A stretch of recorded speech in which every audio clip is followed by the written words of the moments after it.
Pour illustrer donc, la direction financière 4.0, on peut dresser 3 grands domaines qui sont accélérés par les outils digitaux.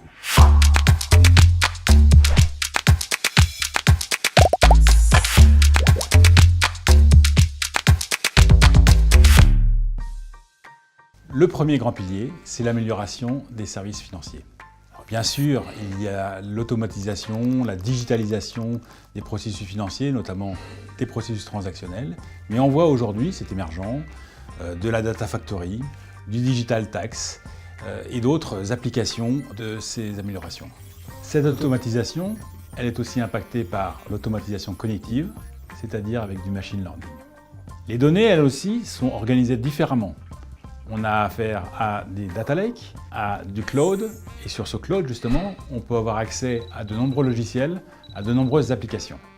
Dans l'optimisation et l'efficience des processus financiers, on a également, de façon émergente, l'arrivée de nouvelles technologies, comme la reconnaissance du texte et du langage, donc pouvoir faire un reporting de premier niveau, éventuellement un reporting statutaire. On a également, c'est très important dans l'immobilier, la blockchain, qui permet de relier l'entreprise avec tous ses partenaires. Le second pilier, c'est la gouvernance des risques.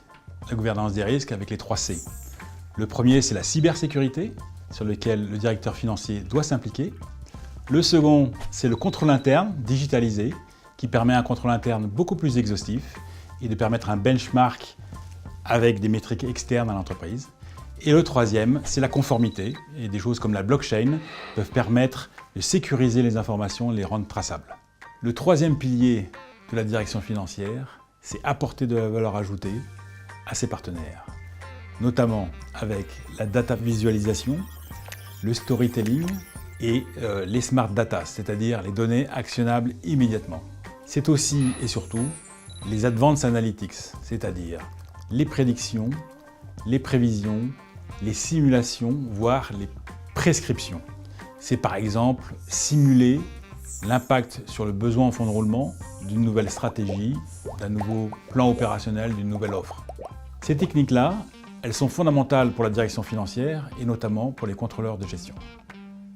Oui, le problème c'est beaucoup de mots anglais.